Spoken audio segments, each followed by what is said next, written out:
This is what goes on in almost every single office. Three people together, politics takes over, egos take over. The person who has the power and the leverage tends to go as far as they can with it. I would do all the writing for a screen, bits of dialogue. My name was never put on it. And so that's kind of the nature of things. When politicians give a speech, they never write the speech. You never know who wrote the speech. This is the nature of the world, dealing with people in your life, your bosses, your peers, your children. You're walking around and you have no idea what's going on in their minds. People wear masks. They pretend to love you, they smile.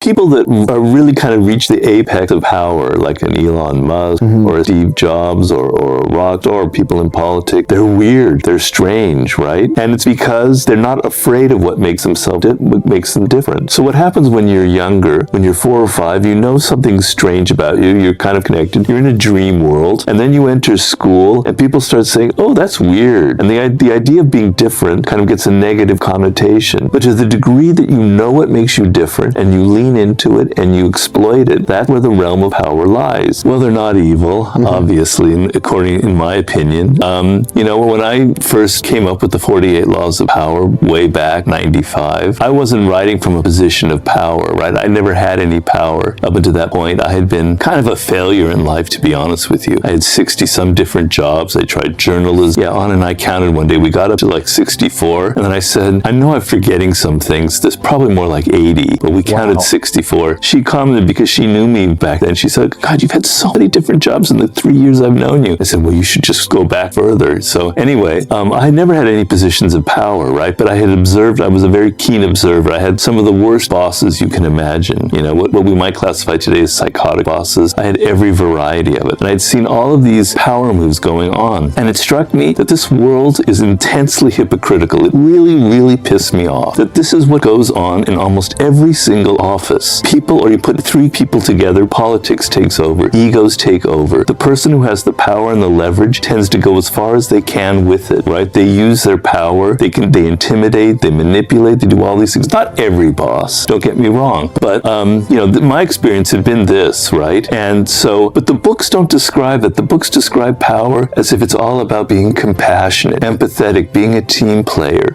cooperating. These are what management and self-help books were all about. And I go, this isn't my reality. This isn't the reality of the work world. It's bullshit. It really pissed me off that no one was writing about the truth, about the kind of power games that go on, particularly in Hollywood where I was working. But I worked in a detective agency. I worked, in a hotel in Paris. I worked for newspapers, magazines, you name it. I did all sorts of different kinds of jobs. And this was what I had seen. This was the truth. And nobody really wanted to write a book about that. So I wanted to rip away the curtain and show you people, this is what really goes on in the world of power, because I had been on the wrong end of it. I had suffered because of my naivete, my natural naivete after graduating university and thinking everybody was just so interested in ideas and getting things done. And then I had this rude awakening that no, people are interested in their egos and kind of promoting themselves. So I wanted to sort of show the reality of what goes on in this world, right? And sort of help people like myself who are naive, right, deal with these kind of power games that are going on. And so I wrote from that perspective, but there is a level of irony involved which tricks people and makes people make those kind of comments. So when I say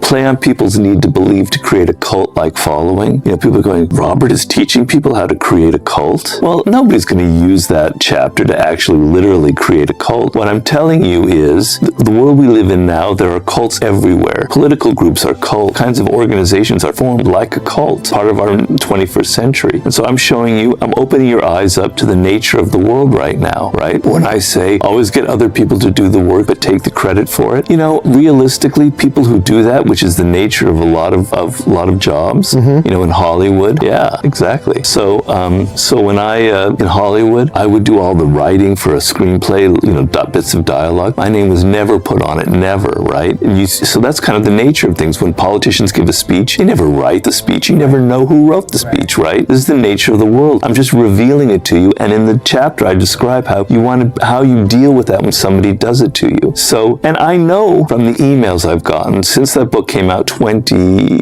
3 years ago, 1998 when it came out, I've received thousands of emails from readers, right? And occasionally there'll be someone who'll say, I'm certain that my boss read your book and did this bad maneuver to me, and I feel kind of bad. But 98% of them are saying, I didn't realize that I was outshining the master, law number one. Your book opened me up to that reality and saved me. So most of the readers coming to my book, the real sharks out there don't need to read a page already. The people who need it are people who, like myself, who kind of came out of the universe, were kind of naive by nature, and needed some awakening, needed to kind of learn the rules, the laws of power, so that they could play the game. So, a lot of the power game traditionally was kind of older white men, at least in my experience in Hollywood, right? And so, I wanted to open the doors up and show everybody how the power game worked. And which shows, kind of affirms what I'm saying here today, or right now, is that among the first readers of the book, the ones who loved it the most, who gave it its kind of popularity, were hip-hop artists and people in the African-American community, because they had traditionally been locked out of the game of power. And people like 50 would tell me, I wrote a book with 50 Cent, would tell me later that I don't want to sound like a fake. He said, he dealt crack on the streets of Southside Queens. He said, nothing prepared me for the music business. That was the most hardcore power games he'd ever seen. And the book, The 48 Laws of Power, really, really helped him navigate that world. So I think that kind of shows that that's really the kind of the essence of the book. It's sort of a handbook for those who've never had power, how to deal with this kind of environment. I don't think The Art of Seduction is banned because nobody in prison is going to be, I hope, is reading. Well, you never know. You never know. Yeah.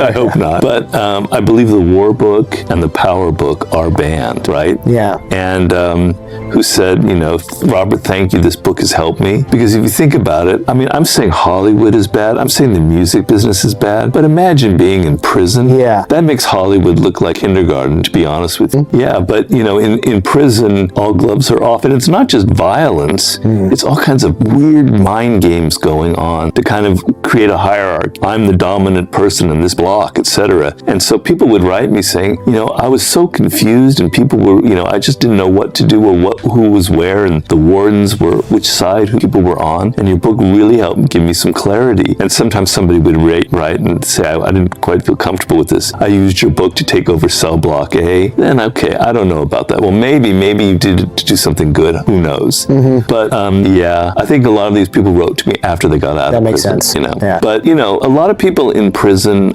So the 50 had a 50 had an assistant. His name will come to me in a minute because I want to give him a shout out. He's a great guy. Anyway, he'd been in prison for 20 years. He was caught up in that New York law where if you had 3 drug offenses, you were put in prison. It was just ridiculous because he was not a dealer or anything. It was so unfair. And anyway, it was before my book came out, right? So we can't say, but he told me, what the kind of the life was like in prison. And he said that your book really described it, and he could understand why people would find it extremely helpful, because he was not the powerful person. He was kind of like this kind of small guy who was just sort of not used to that kind of environment, and it was extremely frightening. Well, it's really the kind of the goal of the daily laws in a weird way. But the idea for me is we have to deal with so much illusion and bullshit and crap in our world.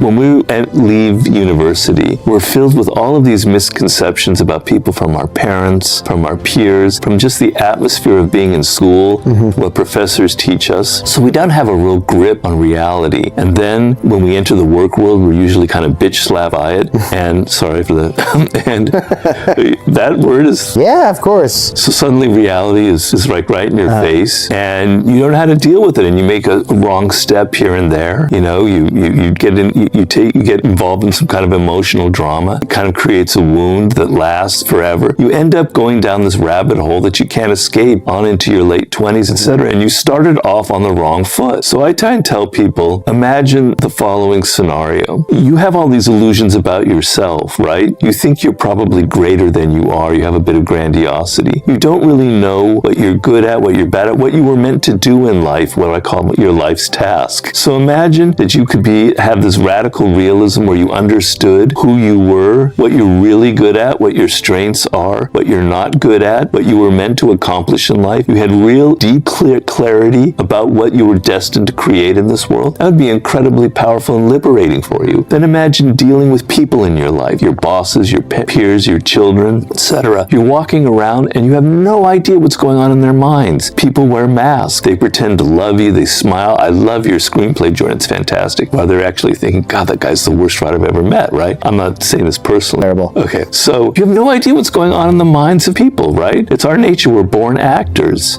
So imagine also you had this radical realism where you could see into them. You could actually see through the opaqueness of people and understand what's going on, not completely. You have a better idea if they really do like you, if they really are interested in your ideas, if they are planning to help you or planning to sabotage you. Think of all the mistakes you would avoid and all the powerful forms of connection you could create with people. It'd be awesome. And then finally think about the world at large. So the world has what we call a zeitgeist, since you speak German. I'm going to use some German. So we have a spirit of the times, right? And this thing is always changing. It's never static, right? So you walk through life, you don't really know where the world is headed. You don't realize that in 2 or 3 years, your career is going to be hitting a wall. You're going to be downsized. You're going to be out of work. You don't know, what's the next step, what's the next move to make. And then also you start a business not realizing that business is not, going to be viable in 6 months. Right. Imagine finally that you had that ability to see what's going on in the world, to see realistically the trends happening. So radical realism is the most powerful form of thinking that you can have in my world. And it's not something that's depressing. It's not, people think of realism as kind of ugly and drab. They think fantasy is wonderful and beautiful and reality is kind of But actually, radical realism is very inspiring. It's a very beautiful way of looking at the world. To sort of accept this is the world as it is, as opposed to how I want it to be or wish it to be, is actually a profoundly moving and almost, I hate to use the word poetic, but to see the world, to see things as they are is very, very powerful and very inspiring, I find. Well, the first chapter in Mastery was called Discover Your Life's Task. And so the first month of the Daily Laws is about that, the month of January, because it's really, if I had to say it, Jordan, it's the most important thing in your life right now, particularly if you're younger. If you're in your 50s or 60s, it's getting a little bit late, I'm sorry to say, but it's never really too late. But if you're younger, man, that is the most important thing you could learn. I can't emphasize it enough, because I have studied throughout my years and the thousands of books I've read for my research, biographies of the most successful, famous, creative people, and I've done consulting with people on the highest levels. So I've seen this firsthand, and I've